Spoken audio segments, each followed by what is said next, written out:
Hi guys, I'm Adam Wilborn from What Culture. And I'm Andy Murray from World Culture. And coming up today, I'm going to tell you all about a Fiend face mask. I'm also going to tell you about Ric Flair re-signing with WWE. We've got news on Rey Fenix ahead of Double or Nothing, and also some news on the DVR numbers for AEW and NXT since the ongoing global situation kicked in.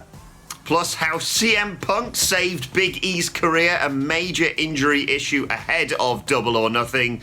And once again, AEW beats NXT in the ratings. This is the news. But we're going to kick things off by talking about Bray Wyatt. And I'll tell you what, man, say what you will about The Fiend, say what you will about Bray Wyatt and the Firefly Funhouse and Huskus and Rambling Rabbit. I've made that mistake before. Never learn. Say what you will about the guy, but you cannot say that the dude isn't treating the ongoing global situation with the utmost sensitivity and sensibility. Have a look at this. Just look at that, right? Have a look at that. Go on, take a good long look at this. Bray Wyatt has got himself a face mask. This is just... Yep, it exists. He's wearing that in public. It looks a lot like his wrestling mask, to be fair. Probably about as close as you're going to get to the wrestling mask with it still being safe to wear in public. It's a lot more detailed than the version you can currently find on WWE Shop for like $13, which is just a piece of crap. I don't really know how to go into this. Just look at it. Look at it. Hopefully, if this version goes on WWE Shop, it won't cost $7,000 like that belt he had last year. I tell you what, man, after the week we've had and the miserable, depressing stories we've had to cover so far this week, it's nice to have some just stupidity like this to kick things off on a Friday, isn't it? I mean, nice and also absolutely terrifying. I thought it was a perfect way to, protect yourself and others from the illness, whilst also, making sure that the local children in your area can't sleep at night. Because it's bloody terrifying, that, isn't it? I get it, like having, your favourite superhero thing on there or your favourite band or whatever. That's bloody terrifying for anyone who hasn't got a clue what that is. I mean, you get looks when you're going around the supermarket with just a mask on, it seems, sometimes. With that, people will it's probably for the best because people would actively avoid you. But yeah, so coming to WWE Shop soon for $6,000, this new face mask. Can you imagine wearing that in public, man? Oh my God. I mean, fair play. He's a creative guy. And he's done his pal here, Baking Jason, good username, has done a really good job with the design and stuff. But I'm 32 years old. I can't not laugh at this. It's crazy. I love his commitment to the bit at the very least. Yeah. Right, let's move on and have another good story to cheer yourself up on a Friday here. All about Big E's career. He was on Barstool Sports' My Mum's Basement podcast, talking basically about how CM Punk saved his career. He talked about his time in NXT and then being alongside Dolph Ziggler and, of course, AJ Lee on the main roster, his Intercontinental title run, and basically how when his fortunes started kind of fading a little bit, CM Punk helped him out. Big E said, I thought I came up in a good spot where I could branch out and do my own stuff, but it didn't really work out that way. I had the IC title run, and I have to give credit to Punk. He pretty much saved my career by putting in a good word for me. I got to work Punk with the IC title, and I was established from then on. Lovely to hear, obviously, the wrestlers looking out for each other, especially someone like CM Punk looking out for the little guy at the time, although I wouldn't describe him as a little guy to his face or ever again after that. That one sort of slipped out. Sorry about that one, Big E. He also talked a little bit about branching out from the New Day and basically put the kibosh on any sort of heel turn from him on Kofi Kingston or Xavier Woods, which means probably going to happen this week on SmackDown, if anything. Yeah, here it comes. Xavier Woods is going to come out with his crutches and stuff and get beaten up by Big E, and it's going to be a heel turn. Obviously not, we're just making crap up. Yeah, this is nice to hear. It's nice to hear old chick magnet Phil going out of his way, using his clout, if you will, to help somebody else in the organisation. And Big E has had a long, prosperous career, one of the most successful tag wrestlers in WWE history, part of one of the most marketable, popular, charismatic and fun acts of the past 5-6 years, however long they've been together. It's just a nice thing to hear on a Friday, man. I like stuff like this. Exactly. Do you know what CM Punk really spotted from Big E, apparently? What's this? Work great. Well, I love that clip. If you don't know what that is, go and just search Big E Goldberg dream match. It'll make your Friday. Well, CM Punk is purported to be a big fan of big beefy men slapping meat or whatever. Bumping beef. I can't even remember. Beef slapping is my favourite form of wrestling too, man. So, speaking of men, Ric Flair. So yesterday we reported that Ric Flair was no longer under WWE contract. Guess what Ric Flair did yesterday? Signed a new WWE contract. So on the very same day the story breaks, or like 24 hours after the story breaks that he's no longer under WWE contract, he signs a new one and posts it on Twitter. This is good stuff. This is just the quickest turnaround imaginable. Flair posted that to Twitter last night. He's got his signature on there and everything. Dave Meltzer has a little bit about this in The Observer this week. He says that sources close to him, as recently as a week ago, had informed Dave that Rick was not under contract. His previous contract had expired in December. So technically he'd been a free agent for 5 months. But now he's not. Cool. He's back. He'd been a free agent for 5 months. Oh, do you believe us? About 5 minutes Yeah. till he signed a new contract. I audibly laughed out loud when I heard this story today. Do you know what? Some people will say, oh, well, that means that when you watch What Culture Wrestling's news, you should always take it with a pinch of salt because, things change and, they don't exactly get it direct from the source. It's through, other people and what have you. Or Ric Flair watches this channel and went, oh, bloody hell, my contract's expired. That's exactly what it was. He gets up every morning, he makes himself his little cup of coffee, has a shower, brushes his teeth, maybe has a nice little bit of French toast or whatever he enjoys for breakfast. Then he picks up his iPad, he sits it on his table, he watches The Boys religiously. He calls us that, The Boys. I know that because he DMs me every day, and lets us know what he thinks of the news. And yesterday he sent me a DM saying, oh, goddamn, woo, I don't have a contract. Figure 4 leg lock, better text. This is exactly what happened. So I'm losing my mind today, mate. Pick this up. He sits down and he goes, what he likes to say is, this is the woos.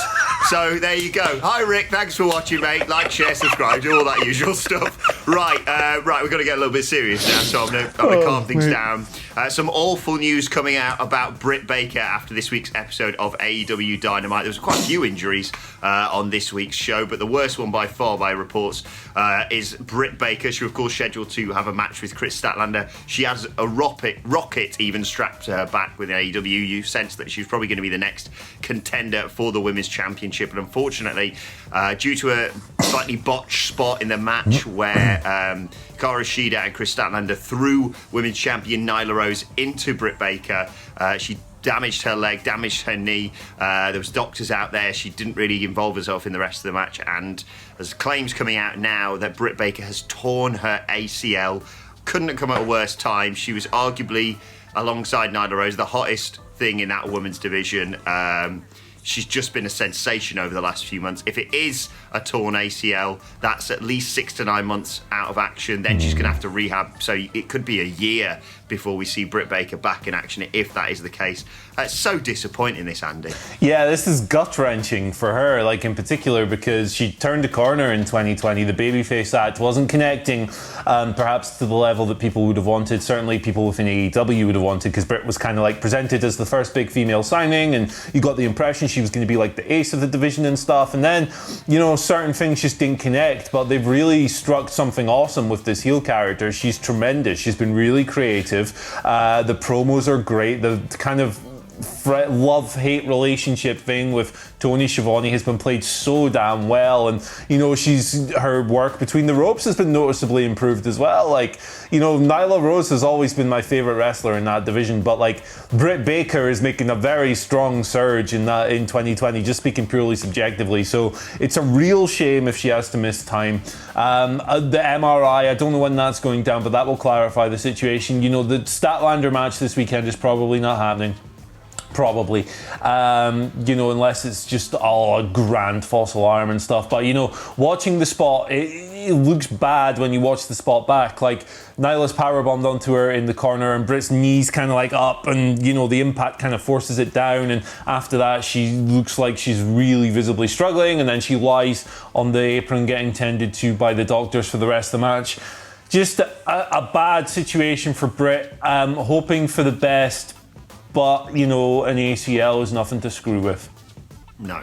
Nothing at all. Slightly better news, and we're going to speed round these last three stories. Slightly better news concerning an injury on Dynamite. A lot of injuries on Dynamite. Rey Fenix is okay. He's been cleared to compete at Double or Nothing in the Casino ladder match. He had a nasty bump from a dive to the outside. Only his legs connected with the catchers. The rest of his body went thump on the outside, but he walked out on his own. He's okay. Dave Meltzer's confirmed he's ready to go. Won't be pulling out of the ladder match. Good news.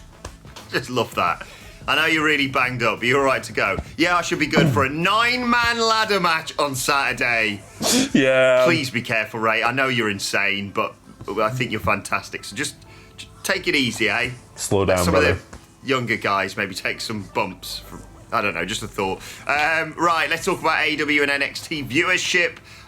Dynamite crushing NXT this week, 701,000 across its 2 hours. NXT dropping from last week's 604 to 592,000. That is the show's lowest total since the 1st of April. But we also need to talk about the demographics. I know people complain, oh, you only talk about the demographics when it benefits AEW.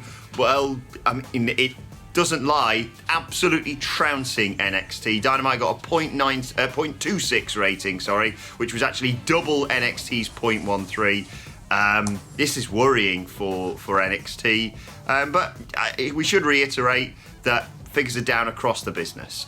Even, I should point out, actually, Dave Meltzer tweeted regarding not just NXT, Raw, SmackDown, AEW. He was looking at the quarters and the demos. He said about the 18 to 49 demographic, the drop ranged from 22 to 24%. He says all are virtually identical. It's the pandemic. Blaming talent or booking is ignorant. Yeah, exactly that. And, you know, quickly with regards to the 18 to 49 demographic, that's the most important figure. So, like, please stop complaining about us talking about it. It's literally the most important figure. That's what TV networks and executives use to decide, make big decisions. It's the KPI. That's why we focus on it. Speaking of viewerships, we've got some DVR information. Who's watching NXT and AEW after the fact, 24 hours, a week later or whatever. Numbers for that are down during the ongoing global situation as well. For the most recent show that we have data for, which is the 6th of May, this comes from Dave in The Observer, Dynamite scored 240,000 viewers, NXT 140,000 viewers. But a late 2019 study came through and numbers are down from around 600,000-700,000 during those periods. It's a pretty steep decline. In the 18 to 49 demographic, 43% of Dynamite's total viewership come from these later the later figures, people viewing on DVR, and 35% from NXT. There's not much to pick apart there. It's down. It's the situation is what it is. It's not going to improve until it resolves. Exactly. Right, let's move on to your Twitter questions at WhatCultureWWE, of course, if you want to get in touch with us. First question today comes from, but what about the Attitude Era on Twitter, who says, in the Lee Moxley match, do you see Christopher Daniels or another member of SCU infiltrating the Dark Order and costing Lee the match and restarting/continuing the SCU Dark Order feud? P.S. Will Adam and Phil do a live reaction to Double or Nothing? Well, I can answer that second part very easily. Yes, we will be doing a live stream reactions on Saturday night. I do believe we're going to be starting at midnight. I need to double check that. But yes, join us for that. We will be doing live reactions to all of Double or Nothing. I can't wait. But what do you reckon to that pitch of SCU getting involved in that title match? Yeah, I can actually see that happening because it's a way to have Brody Lee lose, and I presume he's losing, without, damaging him too much, potentially, if you have an interference and stuff. But you know me, if you know my taste in wrestling, I don't like the screwy finishes, so I kind of hope they don't go with that. I think it would kind of cheapen it somewhat. And, AEW has proved itself very effective at booking clean loss as well so far, and I think they can do that without having to do the Daniels or the Scorpio Sky or whatever they want to do. Myself and the Dadleys did a predictions podcast for Double or Nothing yesterday, which you can check out by searching for What Culture Wrestling, wherever you get your podcasts from. I did like the idea of, if that's not the case, Lee just losing, but having, Stu Grayson and Evil Uno come back so they can maybe battle with the Elite because they are stronger in numbers, they're better as a group or whatever. I did like that, but yeah, I could absolutely see something like that happening with SCU and the Dark Order because Christopher Daniels hasn't got anything to do unless he's the 9th entrant in that ladder match, of course. Second question today comes from Ivan Garcia, who says, after the squash matches of Karrion Kross and seeing the poor jobbers landing repeatedly on their necks, do you think it's wise to pair him with Ciampa? And then he's put the gif from Rocky IV. If he dies, he dies. I think that Tommaso Ciampa is very conscious of his neck issues, very conscious of his injuries. He reportedly turned down a main roster spot because he didn't think his body could handle the stress of the road schedule and, you know, working 4 or 5 house shows a week and stuff. So I have the utmost trust in Tommaso Ciampa as a professional to not do anything in that match that will put his neck at risk. I'm sure you could point to several bumps he's taken since coming back and so forth, but at the end of the day, that man is very, like I say, he's very conscious of his own health, and he knows best what's best for him and his doctors. I don't think they'll do anything silly if Ciampa's in the match. Any bumps he may take will look, you know, pretty risky, and the neck injuries will inform the drama, but he'll be all right, I believe. I'm just going to touch wood before I say this. He's in safe hands with Karrion Kross, I'd like to think. So yeah, I think it'll look painful and dodgy and worrying, but hopefully those two can work something out. And I think it's a great pairing, by the way, rather than having Karrion Kross's first pay-per-view match be against, you know, I mean, who did they have the other day? Liam! Have him actually face a star from NXT in a match that arguably neither man can lose, although it's probably going to be Ciampa losing, if I'm perfectly honest, because I just love Karrion Kross. I love Scarlett for obvious reasons, and I love his entrance. I think it's absolutely epic. He feels like such a megastar already, so expect him to rise up the rankings very quickly over on NXT. Final question today comes from Pepperidge Farm Remembers. My favourite cookies. Who says, picture this. I'm not going to do the thing today, I'm just going to read the question. Picture this, the Iconics are losing, they've lost, and they are looking for answers, so they turn to the greatest WrestleMania host of all time, Titus Worldwide! What do you think of the Iconics joining the Titus Worldwide brand? Iconic Worldwide, iconic brand. I mean, it'll be a fun pairing for 3 very fun undercard performers. That's what I think. What do you think?